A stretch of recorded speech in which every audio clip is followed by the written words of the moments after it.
कई बार हमें ये ख्याल आता है कि भगवान अच्छे लोगों के साथ बुरा व्यवहार क्यों करता है? आता है ना? आत्म नमस्ते, मैं Pradeep Chandramani, psychic healer, motivational speaker, past life regression therapist, international master healer और टैरो कार्ड रीडर। ये सवाल हमें बहुत ही सताता है कि जब हम देखते हैं कि हमने लाइफ में सबके साथ अच्छा किया, लेकिन हम फिर भी हमारे साथ क्यों बुरा होता रहता है? और जो लोग झूठ बोलते हैं, गलत चीज़ें करते हैं, लेकिन उनकी लाइफ में सब कुछ सही चलता रहता है। ये सवाल कितनों को आता है? लगभग सबको, राइट? तो एक बात आज हम समझ लें कि अगर आज कुछ मेरे जीवन में अच्छा या बुरा हो रहा है, उसका सीधा-सीधा कनेक्शन मेरे कर्मों से है। अब कुछ कर्म हम पहले से लिखा के आते हैं, कुछ कर्म हम अभी बनाते हैं। हम इंग्लिश में बोलते हैं some karmas are pre written and some karmas are re written. कुछ होते हैं प्रारब्ध और कुछ होते हैं संचित कर्मास। तो जो प्रारब्ध कर्मा है उसका फल तो हमें भोगना ही है। अभी कभी कभी हमें याद भी नहीं रहता है कि ये हमने क्या बुरा किया था कि ये लोग हमें सब इतना सता रहे और मेरी लाइफ में इतना सब गड़बड़ हो रहा है, क्यों? पर हम ये भूल जाते हैं, कहीं ना कहीं कभी ना कभी शायद हमने भी किसी के साथ ऐसा ही बर्ताव किया होगा। पर कॉन्शियसली हमें इस लाइफ का तो याद ही रहता है, लेकिन पिछले जन्मों का भी तो कर्म उसमें होता है ना। ये पूरा कर्मा का खेल है और कुछ भी नहीं। आज सोचिए कि अगर मैंने आपसे उधार लिया और उधार मैंने कहा कि मैं आपको 6 महीने में या 1 साल के अंदर लौटा दूंगा, और किसी कारणवश मैं वो लौटा नहीं पाया और तब तक मेरी फ़ोटो लग गई। दूसरे जन्म में मुझे वो बाहर निकालना तो है, वो कर्ज़ा चुकाना तो है, तो कैसे न कैसे आप मेरी ज़िंदगी में फिर टकराओगे और वो जो कर्ज़ा है, वो किसी न किसी फ़ॉर्म में आप मुझसे वापस लोगे।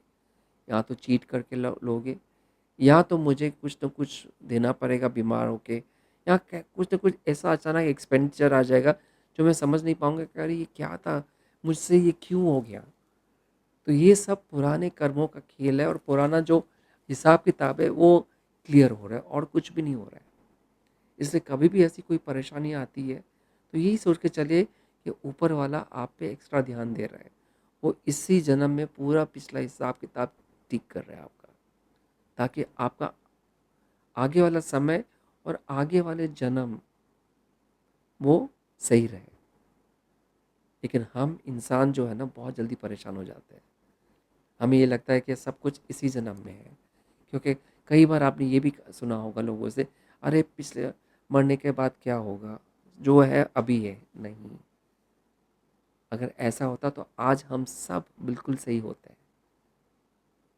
अगर यही बात होती ना कि इसी जन्म में सब खत्म करना है, तो कोई भी परेशान नहीं होता। कोई बच्चा डिफॉर्मिटी से पैदा नहीं होता, कोई पैदा होते ही बीमार नहीं होता, कई अपंग बच्चे पैदा होते हैं, क्यों? उनका तो कर्मा भी नहीं बना। फिर क्यों छोटे छोटे बच्चे अपाहिज पैदा होते हैं, किसी न किसी रोग से पीड़ित होते हैं।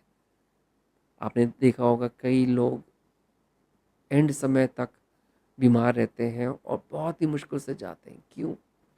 ये सब हमारे कर्मों का लेखा जोखा है। तो अगर कहीं कभी भी कहीं पे भी लाइफ में परेशानी आ रही है, तो परेशान ज़्यादा मत हुए, यही सोचिए कि ऊपर वाला इस जन्म में कचरा साफ कर रहा है। अगर ये सोचते सोचते करेंगे ना, वो समय भी निकल जाएगा। और सबसे बड़ा एक मंत्र है, ये भी टल जाएगा। अगर अच्छा वक्त ना रुका तो बुरा वक्त भी ना रुकेगा। तो घबराना क्यों? हाँ, उस समय तकलीफ होती है। मैं नहीं कहता हूँ कि आपके अगर बहुत चीज़ें बड़ी हो रही है फिर भी आप हँसते रहो। अगर हँसते रहेंगे तो बहुत अच्छी बात है, क्षमता होगी तो बहुत अच्छी बात है। लेकिन रोने से या घबराने से कोई फ़ायदा नहीं है, क्योंकि हम कुछ कर ही नहीं पा रहे हैं। जो हमने किया है वो तो भुगतना ही है ना। वो एक हिंदी में कहावत है, बोया बीज बबुल का तो गुलाब कैसे होए। आपने बीज जो वो डाला था, तो आप क्या एक्सपेक्ट करते हैं। तो कभी भी ऐसे कोई परेशानी आए, हमेशा एक ही बात याद रखिए कि ये वक्त भी गुजर जाएगा। इसी से नमस्कार।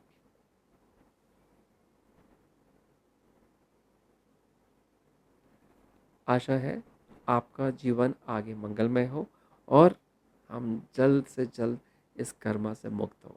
शुक्रिया।